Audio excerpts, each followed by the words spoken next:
ছোট পর্দার জনপ্রিয় অভিনেত্রী রিচি সোলাইমান সম্প্রতি একটি পডকাস্টে হাজির হয়ে তার ব্যক্তিগত জীবন এবং প্রবাস জীবন নিয়ে খোলামেলা আলোচনা করেছেন। পডকাস্টের সঞ্চালকের প্রশ্নে তিনি শাহরিয়ার নাজিম জয়ের সঙ্গে সম্পর্কের বিষয়টি প্রকাশ্যে এনেছেন। রিচি বলেন, প্রেম ভালোবাসা অনেক আপেক্ষিক বিষয়।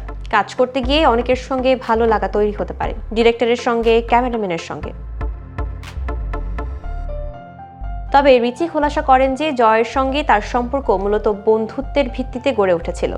তিনি বলেন, জয়ের সঙ্গে আমার বন্ধুত্ব অনেক বেশি ছিল। সেই বন্ধন থেকেই তখন একটা ভালো লাগা তৈরি হয়েছিল। আমি তখন ছোট ছিলাম, হয়তো সেই অনুভূতিটাই প্রেম মনে হয়েছিল, কিন্তু এখন মনে হয় এটা শুধু একটা মোহ ছিল। তিনি স্পষ্ট করে বলেন যে একসাথে কাজ করতে গিয়ে তৈরি হওয়া সেই অনুভূতি শুধুমাত্র মুহূর্তের ভালো লাগা ছিল, যা দীর্ঘস্থায়ী প্রেমের সংজ্ঞা বহন করে না। রিচি 2008 সালের 28 ফেব্রুয়ারি আমেরিকা প্রবাসী রাশিকুর রহমান মালিকের সঙ্গে বিবাহ বন্ধনে আবদ্ধ হন।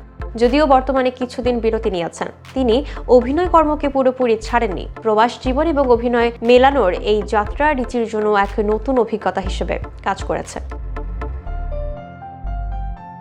সাক্ষাৎকারে রিচি সতর্কভাবে প্রেম এবং বন্ধুত্বের পার্থক্য তুলে ধরেছেন, যা ভক্তদের মধ্যে নতুন আলোচনা সৃষ্টি করেছে। কাজের পরিবেশ, সৃষ্টি বন্ধন এবং কখনো প্রেমে পরিণত হতে পারে, তা কখনো শুধুই বন্ধুত্বের সীমার মধ্যে থাকে। রিচির ব্যাখ্যা ভক্ত এবং দর্শকদের জন্য এক বিশেষ বার্তা হয়ে দাঁড়িয়েছে।